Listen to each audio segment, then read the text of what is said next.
ang DJ pinakamahamis na kontra diabetes. Hello, ako po si Toyang, ang DJ na Forever Young. Ako po si Nonoy Palaboy, ang Palaboy na good boy. Ako po si Donnie Milyonaryo, ang Don Romantiko sa radyo. At ako naman po si Sko Driver, ang DJ na sweet lover. Dahil gusto ko ka, dahil gusto ko ka, dahil gusto ko ka, dahil gusto ko ka. Subaybayan dito sa OKFM, ang programang maghahatid ng pag-asa sa ating pamilya, kabataan at kalusugan. Programang may dalang mensahe sa atin na kay Jesus mayroong pag-asa. Tanggapin siya sa ating buhay, maghanda sa kanyang malapit at muling pagdating.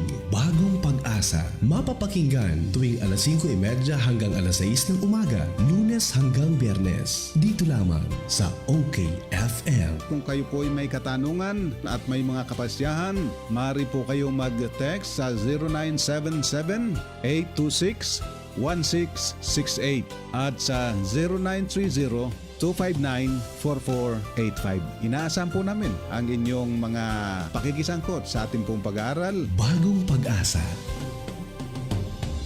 Ito ang Bagong Pag-asa, isang programang maghahatid ng pag-asa sa pamilya, kabataan at kalusugan at may dalang mensahe sa atin na kay Jesus mayroong pag-asa. Tanggapin siya sa ating buhay, maghanda sa kanyang malapit at muling pagdating.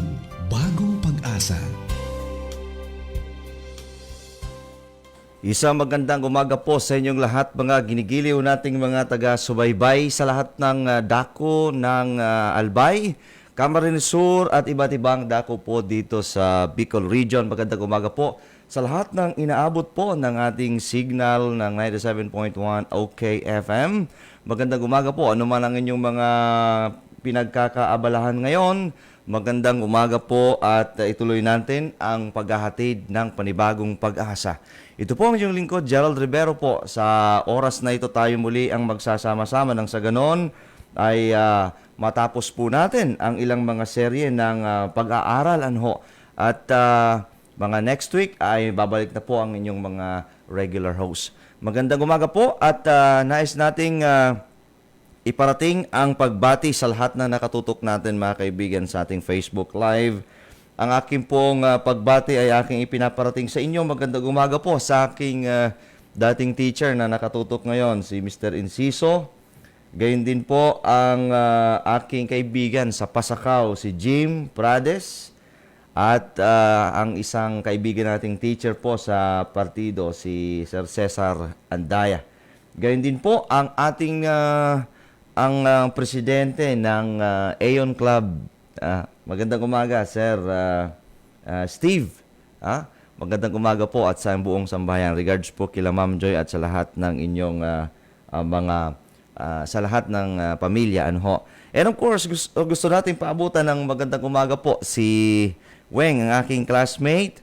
Gayun din po si Ariel Capos dun po sa Sablayan Occidental, Mindoro. At ang aking kaibigan po sa Macau, China, nandyan po si Adalbert Israel. Gayun din naman po ang aking pamangkin, ang aking pinsan si JB Prado.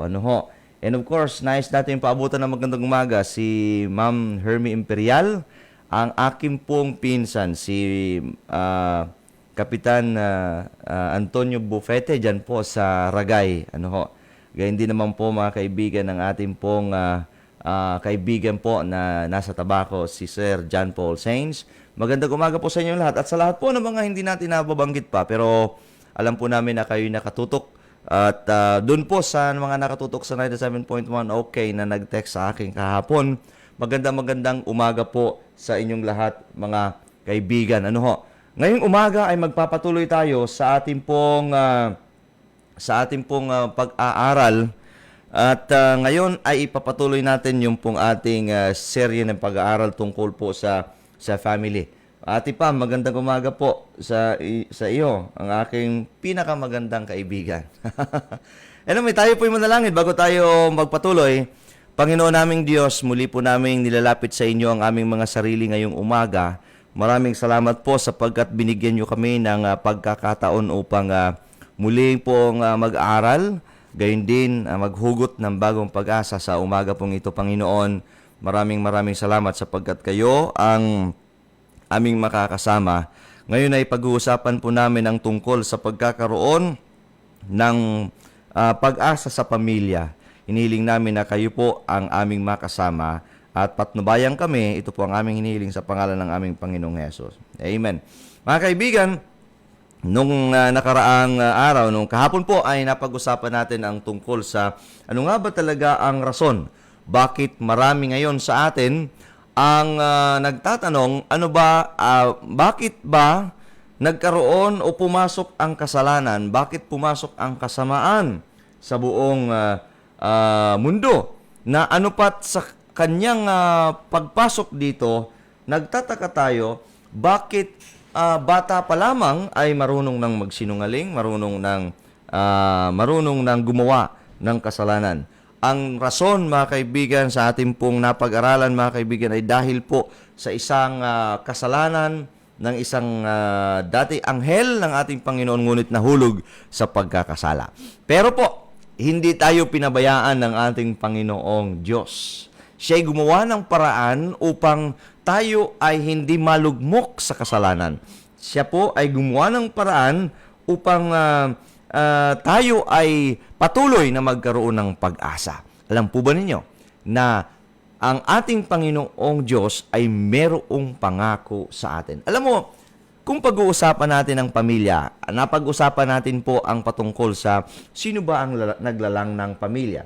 Sino ba ang tagapaglikha ng pamilya? Mga kaibigan, alam po natin na ang pamilya ay nilikha ng Diyos. Ang pamilya, ang tagapagtatag nito ay walang iba kundi ang Diyos.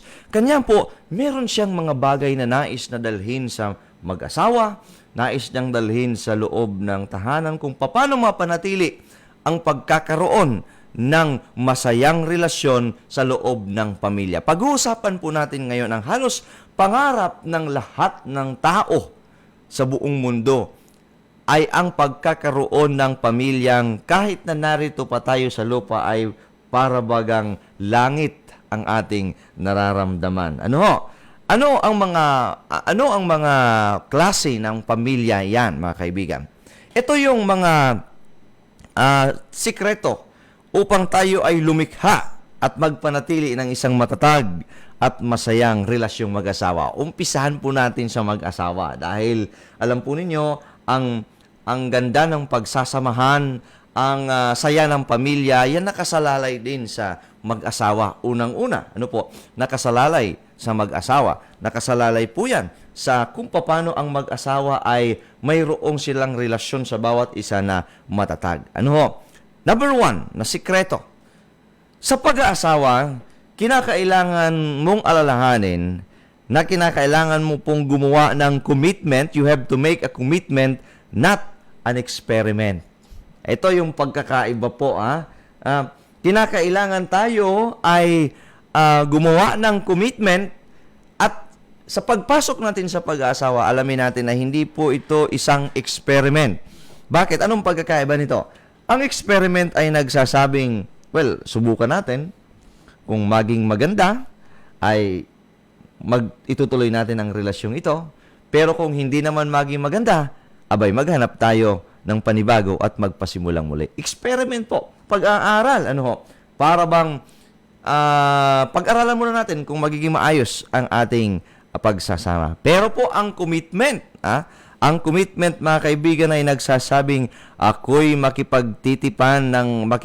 makikipagtipan sa iyo habang buhay at gagawin ko ang lahat, maging maganda lamang ang lahat sa atin. Kahit na mayroong problema darating, ang commitment po ay mas malalim po yan na pagpapangako na ikaw ay nangangako na sa hirap man o sa ginawa ay magsasama kayo. Ngayon, ang pagkakaiba niyan, kung experiment lamang ang inyong ginagawa sa bilang kayo'y mag-asawa, ay hindi mo bibigyan ng halaga ang pagiging ninyong mag-asawa sapagkat, wala namang mawawala. Kung kayo naman ay hindi talaga compatible, edi maghanap ng iba. Pero po, alam po ninyo, ang sikreto na ang pagkakaroon ng magandang pagsasamahan ay walang iba kundi ang gumawa tayo ng commitment, hindi experiment. Number 2, i-cultivate po natin yung tinatawag na we have to cultivate love relationship. I-cultivate, alagaan. Alam nyo, ito'y inihahalin tulad sa isang garden. Na ang isang garden, hindi ito basta lalabas. Kung flower garden man yan, kung hindi ito'y basta lumalabas, ito'y lumalabas resulta ng isang maingat na pag-aalaga. Resulta ng effort, resulta ng time. Upang para bang ang mga halaman dinidilig, binibigyan ng atensyon, ilinilinis ang paligid ng sa ganon ay maging maganda ang resulta. Parang relasyon din, Ang relasyon ay kinakailangan din ng time and effort. Inaalis ang mapanirang damo. Inaalis, nilalagyan ng abono hanggang sa bumulaklak ito mamunga. Gayon din po ang relasyon.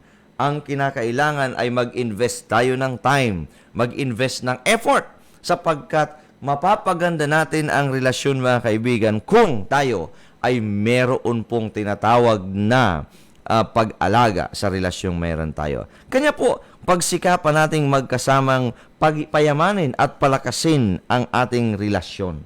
Kayong dalawa mismo ang mag-alaga sa relasyong meron po kayo. Pangtatlo po, pag-aralan nating maintindihan ang pangangailangan ng asawa. Mahalaga po ito, pangangailangan ng asawa. Mas madali nating magagawa ito kung mas madali natin itong magagawa, mga kaibigan, kung maunawaan natin ang lalaki sa kanyang pagiging lalaki at ang babae sa kanyang pagiging babae. Ito po ngayon, sa madali lamang na mga paraan ay ipapaliwanag ko sa inyo. Ano kaya ang pangunahing mga pangangailangan ng lalaki? Mamaya naman yung mga babae. Pag-aasawa, Una po, sa pangangailangan ng mga lalaki na naitala natin, yung pong sexual fulfillment o kaya yung kaganapang sexual din. Pangangailangan ng lalaki niyan. Hindi dapat po ay nadideprive ang mga lalaki para sa dyan. Siguro pati din ang mga babae. Mutual lang po ito. Kanya lang po, sabi natin dito ay inilalagay natin talaga yung kanilang mga pangangailangan. Nang sa ganun, maintindihan natin para mawala yung anumang mga hindi pagkakaunawaan, mahalagang makilala natin ang bawat isa. Pangalawa po, ang lalaki ay nangangailangan din po yan ng makakasama niya sa paglilibang. Sa mga recreation na kanyang pupuntahan, sa mga recreational activity. Maaaring hindi nyo hilig ang kanyang hilig. Pero ang simpleng pagsama sa kanya ay nakakatulong para siya po ay maging mas lalong malapit sa inyo. Pangatlo po, kailangan niya ng maganda at kaakit-akit na asawa. Well, sabihin niyo, hindi naman ako maganda. Ikaw ang pinakasalan niyan. Ikaw ang pinakamaganda sa kanyang mata. In other words, ang kanya lamang namang nais sasabihin mag-ayos din naman ng kanyang sarili. Mag-ayos tayo, mga lalaki, mga babae. Huwag natin pabayaan na dumating sa punto na parang pag-iiwanan ka na ng kanyang kalagayan. Kinakailangan maging maayos sa kanyang pag-uwi sa kanyang tahanan. Pang-apat, kinakailangan niya po ng suporta sa tahanan. Yung encouragement, yung sinasamahan mo siya kung mayroon mang problema. At, ito pa po mahalaga, pangangailangan din ng lalaki na tayo ay maghanga. Yung bang marunong kang mag-appreciate may bago siyang damit, o kaya nakita mo sa paningin mo ay gwapong-gwapo siya, i-appreciate mo. Hindi naman masama na mag-appreciate. Mag-appreciate ng iyong asawang lalaki. Dito naman tayo sa pangangailangan ng mga babae. Ngayon naman, ang mga lalaki naman ang kinakailangang makinig para malaman natin yung pong kailangan ng mga babae. Number 1, kailangan ng mga babae ang tinatawag na affection o pagmamahal. Maramdaman nila ang pagmamahal, mga kaibigan. Kaya, ang pagmamahal na ito ay maaring maipadama sa iba't ibang mga paraan ng lalaki. Pero po, ang lalaki kinakailangan ay nag-iisip kung paano niya mabisang maipadadama ang kanyang pagmamahal. Pangalawa po, ito talaga normal to, no? Kailangan ng babae ng mga kausap. No, kasi maraming salita yan na sinasabi eh. Maraming mga kwento. Ano ho? Pakinggan natin yung babae sapagkat biro mo, sa buong maghapon marahil hindi kayo nagkita dahil pareho kayo nagtatrabaho. Kaya ikaw ang nagtrabaho, naiwan siya sa bahay. Pag uwi niyan, maraming kwento. Pakinggan natin. Kausapin natin. Pagkakataon po yan na tayo ay mag-usap. Ano ho? And, pangatlo po, kailangan ng babae na tayo ay maging tapat sa kanila at magiging tayong open sa lahat ng pagkakataon. Magkwento rin tayo. Maging tayong tapat sa lahat ng ating mga pinupuntahan. Makwento natin sa kanila at sabihin natin kung ano ang ating mga nagawa.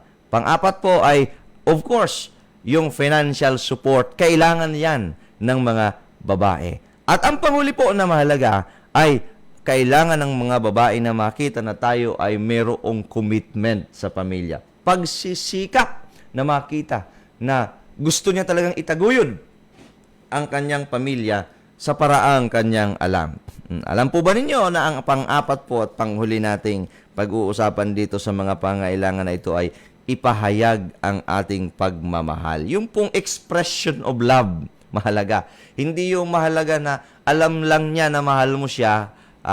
Alam ko naman na mahal mo ako, pero kinakailangan po ay maihayag ang ekspresyon ng pag-ibig. Ang pag-ibig na hindi na ipapahayag, mga kaibigan, ay hindi nagtatagal. Mahirap gawin ng iba yung mag-express ng pag-ibig. Subalit, kung pagsisikapan natin ito ay magagawa. Kung di masabi ang pag-ibig, isulat ito o gawin ito, mga kaibigan. Ito ang sikreto. Marami pang mga sikreto yan, pero ito yung maraming mga sikreto na mapanatili natin ang pagsasama ng pamilya, mga kaibigan. Ano po? Ngayon, maraming mga pangarap ngayon, maraming mga pamilya ngayon ang nangangarap na magkaroon sila ng parabagang langit dito sa lupa. Alam po ba ninyo na yan ang aking tinutukoy sa inyo kanina na pinangako ng Diyos?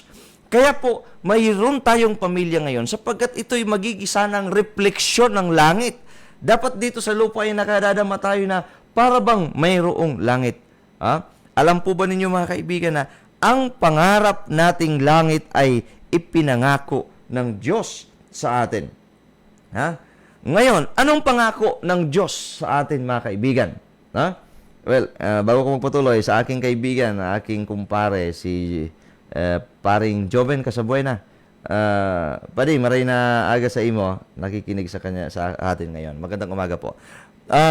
Pangako ng Diyos yan, basahin po natin sa isang tala sa Biblia para lalo po nating maintindihan. Juan 14, Juan 14, 1 hanggang 3, ang sabi niya, huwag magulumihanan ang inyong mga puso.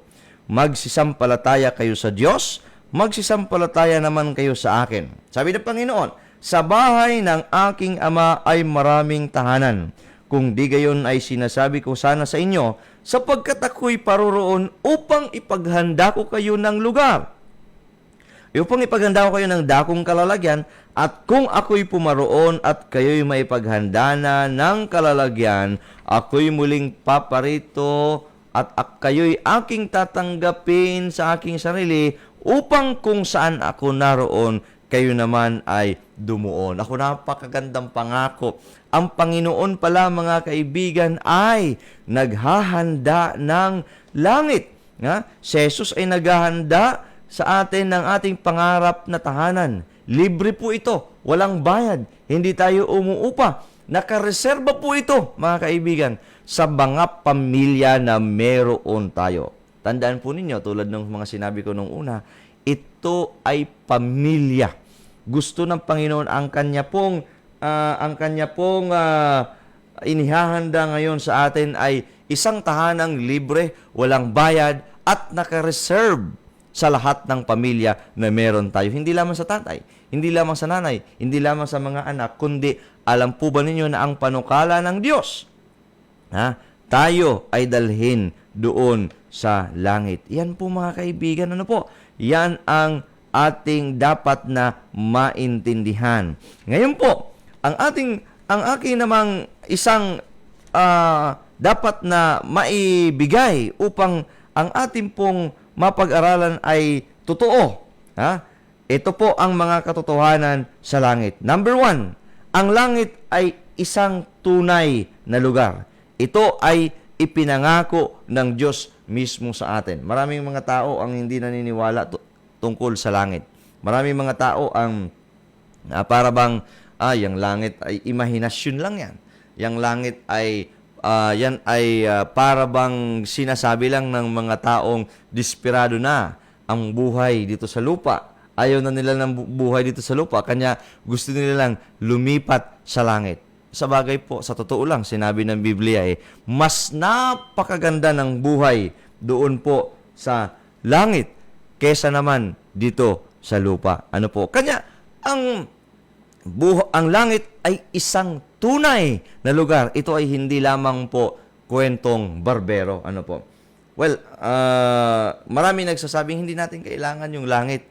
Pero po, mas napakaganda at pinangako ng Diyos yan. Juan 14, binasa natin. Ang aking pong kumpare nanonood din from United States of America, si Mr. Rogelio Correa. Sir, magandang umaga po sa iyo. Anyway, pangalawa pong katotohanan sa langit.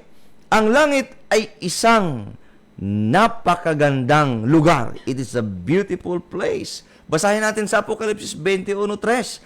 At narinig ko ang isang malakas na tinig na mula sa luklukan na nagsasabi, narito ang tabernakulo ng Diyos ay nasa mga tao. At siya'y mananahan sa kanila at sila'y magiging mga bayan niya at ang Diyos ay sa kanila at magiging Diyos nila. Oh, napakaganda ng langit. Maganda ang langit. Alam po ba ninyo kung bakit? Sapagkat naroon ang luklukan ng Diyos. Hindi maganda ang langit kung walang Diyos. Alam po niyo, ang pinakamagandang rason kung bakit gusto nating mapunta sa langit, kung bakit gusto nating pumunta sa langit, mga kaibigan, hindi dahil doon ay wala ng kamatayan. Hindi dahil doon ay wala ng pagdurusa. Hindi dahil doon ay wala ng paghihirap o kalungkutan. Mga kaibigan, ang pinakamagandang rason kung bakit tayo ay gustong mapunta sa langit, magandang lugar kasi ang langit sapagkat nandun ang Diyos. Para naman po ipakita na sa atin ang description po ng langit ay, kung meron kayong mga Biblia, ay mababasa po ninyo sa Apokalipsis 21, yung whole chapter na yan. Pero basahin ko po sa inyo ang verse 18 para lalo nating maintindihan. At sabi dito, at ang malaking bahagi ng kutan niya ay haspe, at ang bayan ay dalisay na ginto, katulad ng malinis na bubog. Uy, napakaganda pala ng langit. Mga kaibigan, kung dito ay laging napuputikan ang ating mga paa, naglalakad tayo, naku doon mga kaibigan ay ang ating pong lalakaran ay streets of gold. And meron tayong mansions of gold. Napakaganda. Pero sa lahat ng po yan mga kaibigan, ang langit po ay maganda sapagkat nandyan ang presensya ng ating Panginoong Diyos. Pangatlo po, heaven is a clean place. Ang langit ay malinis na lugar. Sabi po sa Apokalipsis 21:27, at hindi papasok doon sa anumang paraan ang anumang bagay na karumal-dumal o siyang gumagawa ng kasuklam-suklam ng kasinungalingan, kundi yaon lamang mga nakasulat sa aklat ng buhay. Ano po? Hindi papasok doon sa anumang paraan ang mga gumagawa ng karumihan, kasuklam-suklam, kasinungalingan, kundi yung mga tao na ang kanilang pangalan ay nakasulat lamang sa aklat ng buhay. Ang sabi nga sa awit 24:3-5, sinong aahon sa bundok ng Panginoon o kaya sa langit, at sinong tatayo sa kanyang dakong mahal? Siyang may malinis na mga kamay at may dalisay na puso, na hindi nagmataas ang kanyang kaluluwa sa walang kabuluhan at hindi sumumpa sa may kabuluhan. Sila ang papasok sa langit. Kanya mga kaibigan, napakasarap tingnan na ang ating Panginoon ay naghahanda sa atin ng langit na napakalinis na sa anumang paraan ay hindi na muling makakapasok ang kasalanan. Kanya po, nais nating ipaglingkod sa inyo, ang bagong pag-asa po ay nagbibigay ng isang kasiguruhan. Pinakikita namin ito sa inyo sapagkat nais po namin mabuksan ang ating puso na maintindihan na dito sa lupa, hindi po ito ang ating kalalagayan, hindi ito ang permanenteng kalagayan, kundi panukala ng Diyos na tayo ay dalhin sa langit. Ano po? Pang-apat po, na attribute ng langit, kanya kinakailangan tayo mapunta doon.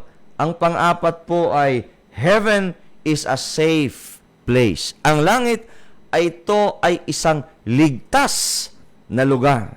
Bakit po? Hindi makakapasok yung kasalanan Kanya lamang tayo hindi nagiging ligtas dito sa mundong ito sapagkat pumasok dito ang kasalanan at sa pagpasok ng kasalanan mga kaibigan ay naging resulta ay ang violence, ay ang hindi natin pagiging ligtas. Naging resulta ho ito mga kaibigan ng pagpasok ng kasalanan. Dahil sa kasalanan ay nagkaroon ng karahasan dito sa lupa. Kanya po may pangako ang Diyos mga kaibigan na doon sa langit ay wala ng karahasan. Apokalipsis 21:27 at sabi, at hindi papasok doon sa anumang paraan ang gumagawa ng kasuklam-suklam at kasinungalingan.